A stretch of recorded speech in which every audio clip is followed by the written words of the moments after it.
कक्षा 8वीं की स्टूडेंट फाइनली आपका वैसे यहाँ पे हिंदी का वार्षिक परीक्षा 7/2/25 का पेपर लेके आ चुके हैं।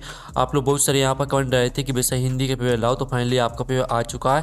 और इस वीडियो में हम संपूर्ण उत्तर सहित आपका पेपर कंप्लीट करेंगे, तो इस वीडियो को आपको ध्यान से देखना है और साथ ही इस वीडियो को अपने दोस्तों तक जरूर शेयर कर देना है आपको। और वीडियो को लाइक कर लीजिए, चैनल को सब्सक्राइब कर लीजिए। तो आप यहाँ पर देख लीजिए, राज्य शिक्षा केंद्र मध्य प्रदेश भोपाल वार्षिक परीक्षा 7/2/25 विषय हिंदी प्रथम भाषा। समय आपका 2.5 घंटे रहेगा। 8 पूर्णांक आपका 60 नंबर का रहेगा। निर्देश आते हैं सही प्रश्न हल करना अनिवार्य है। फिर दूसरा आता है सही प्रश्न का उत्तर निर्देश अनुसार अपनी उत्तर पुस्तिका में लिखिए।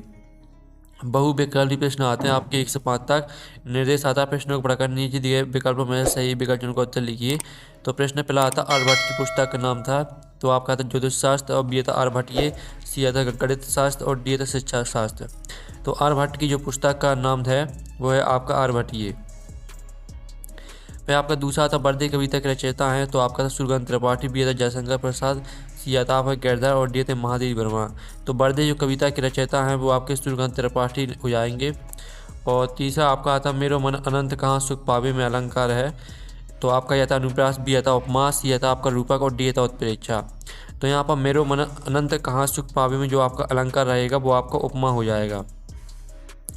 फिर आपका चौथा आता नंद वंश को हटाकर मौर्य साम्राज्य की स्थापना की थी अशोक ने, बी था चंद्रगुप्त ने और सी था बिंदुसार ने और डी था महेंद्र ने।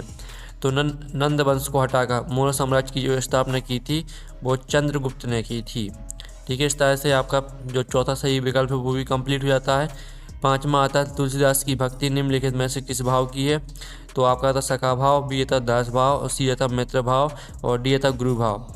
तो जो आपका पांचवा दिया गया तुलसीदास की भक्ति निम्नलिखित में से किस भाव की है, तो इसका आंसर आपका दास भाव हो जाएगा। अब आता है रिक्त स्थानों की पूर्ति कीजिए। प्रश्न क्रमांक 6 से 10 तक आपके रिक्त स्थान रहेंगे। निर्देश आता है रिक्त स्थानों की पूर्ति कीजिए। प्रत्येक प्रश्न के लिए 1 अंक आपका निर्धारित है। तो प्रश्न 6 आता सम्राट विक्रमादित्य ने ... संवत का प्रचलन प्रारंभ किया था। तो यहाँ पर सम्राट विक्रमादित्य ने विक्रम संवत का प्रचलन प्रारंभ किया था, तो इसका आंसर आपका विक्रम हो जाएगा। और सात माता बादी बरदे, तो बरदे बीड़ा बादनी बरदे। ठीक है, बीड़ा बादनी आपका इसका यहाँ पर राइट आंसर हो जाएगा। और जो आपका 8 आता सतपुड़ा का जंगल ... में स्थित है, तो सतपुड़ा का जंगल आपका मध्य प्रदेश में स्थित है। ठीक है, मध्य प्रदेश आपका यहाँ पर राइट आंसर रहेगा।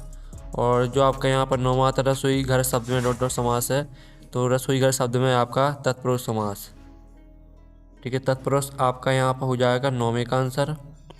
और 10वां आता कमल का पर्यायवाची शब्द ... है, तो कमल का पर्यायवाची शब्द आपका पंकज हो जाएगा।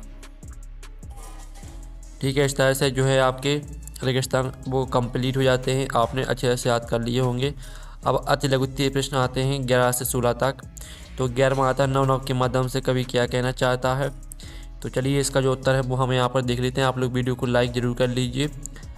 कवि नव के माध्यम से नई पीढ़ी को नई गति, नया स्वर और नए पंख देकर प्रगति के मार्ग पर चलने का संदेश देना चाहता है।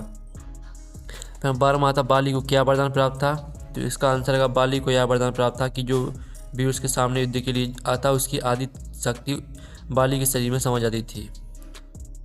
फिर आपका 13वां आता सरस्वती किस संगीता के गले में विराजमान मानी जाती है, तो इसका आंसर है सरस्वती प्रसिद्ध गायिका लता मंगेशकर के गले में विराजमान मानी जाती है। 14वां आता डॉक्टर चंद्रा को सामान्य ज्वर के बाद कौन सी बीमारी हो गई थी, तो इसका आंसर है डॉक्टर चंद्रा को सामान्य ज्वर के बाद पक्षाघात की पोलियो की बीमारी हो गई थी, जिससे उनका निचला धड़ निर्जीव हो गया था। 15वां आता मुक्तखोरों की सरदार किसे कहा गया है, तो इसका आंसर है मुक्तखोरों की सरदार मुक्तानंद जी को कहा गया है। फिर 16वां आता पटना के पास किन किन नदियों का संगम हुआ है, तो पटना के पास गंगा, सोन, गंडक नदियों का संगम हुआ है। ये आपका 16वें प्रश्न का आंसर रहेगा। तो आप यहाँ पर देख लीजिए आपके अति लघुत्तीय प्रश्न के आंसर दिए गए हैं 11वें, 12वें, 13वें, 14वें, 15वें, 16वें। ठीक है, तो इनके स्क्रीनशॉट आप ले लीजिए। अब आपका यहाँ पर देख लेते हैं लघुत्तीय प्रश्न। तो आपका लघुत्तीय प्रश्न यहाँ पर आता है जिसमें आप यहाँ पर देख लीजिए।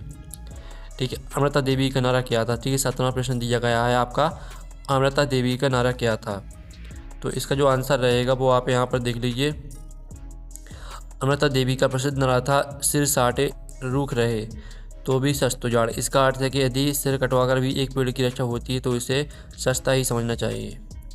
फिर आपका 18वां आता वृद्धा मंदिर के पास क्या काम करती थी, तो वृद्धा मंदिर के पास बैठकर आने जाने वाले श्रद्धालुओं को फूल और मालाएं बेचने का काम करती थी और मंदिर के प्रति समर्पित रहती थी। फिर 19वां आता महेश्वर का प्राचीन नाम क्या है? तो इसका आंसर है महेश्वर का प्राचीन नाम महेश्मती यह नर्मदा तट पर स्थित एक ऐतिहासिक और सांस्कृतिक नगर है। फिर आपका 20वां आता राजा के प्रथम 2 महलों में जो 2 लोग मिले वे कौन थे?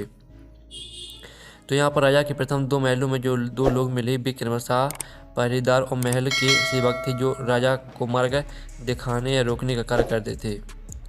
फिर आपका यहाँ पर 21वां आता है माँ सरस्वती से क्या वरदान चाह रहा है? तो इसका उत्तर आप देख लीजिए।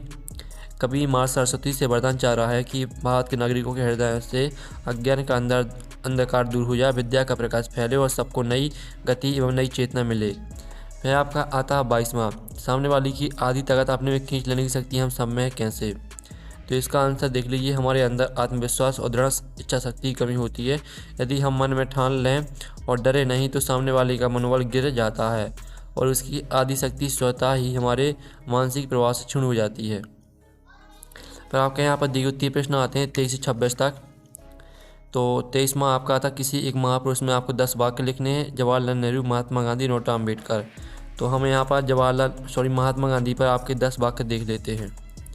तो ये आपके महात्मा गांधी पर 10 वाक्य दिए गए, पहले आप देख लीजिए। पहला, दूसरा, तीसरा, चौथा, 5वां, 6वां, 7वां, 8वां, 9वां, 10वां।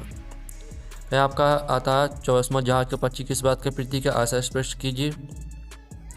तो ये आपका इसका उत्तर देख लीजिए, आपका दिया गया है। ठीक है, जहाज का पक्षी अनन्य भक्ति और अटूट विश्वास का प्रतीक है। कवि सूरदास जी ने इस प्रतीक के माध्यम से अपनी भक्ति भावना को प्रकट किया। पूरा आपको एकमात्र आश्रय है, यहाँ तक याद करना है।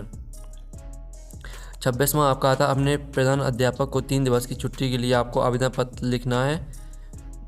ठीक है, सॉरी, जो आपका यहाँ पर 24वां प्रश्न हो गया। 25वां आता बाढ़ पीड़ितों की क्या क्या आवश्यकताएं होती हैं? तो इसका आंसर देख लीजिए। बाढ़ एक विनाशकारी प्राकृतिक आपदा है जो जीवन और संपत्ति को भारी नुकसान पहुंचाती है। बाढ़ पीड़ितों की मुख्य आवश्यकताएं निम्नलिखित हैं। ठीक है, सुरक्षित स्थान, भोजन और स्वच्छ पानी, स्वास्थ्य सेवाएं, वस्त्र और बिस्तर। ठीक है, पूरा आपको याद कर लेना है, इसका आप स्क्रीनशॉट ले लीजिए। जो 26वां दिया गया था अपने प्रधान अध्यापक को 3 दिवस की छुट्टी के लिए आवेदन पत्र लिखना है। तो ये आपका आवेदन पत्र दिया गया। सेवा में श्रीमान प्रधान अध्यापक महोदय, अपने स्कूल का नाम लिखें। जो भी स्कूल का नाम है वो आपको यहाँ पर डाल देना कोष्टक में। अपने शहर का नाम भी आपको कोष्टक में डाल देना है। विषय हो जाएगा 3 दिवस के अवकाश हेतु प्रार्थना पत्र रहेगा आपका। इसको आपको पूरा याद कर लेना। ठीक है, आप लोग वीडियो को लाइक ज़रूर कर लीजिए और चैनल को भी सब्सक्राइब कर लीजिए।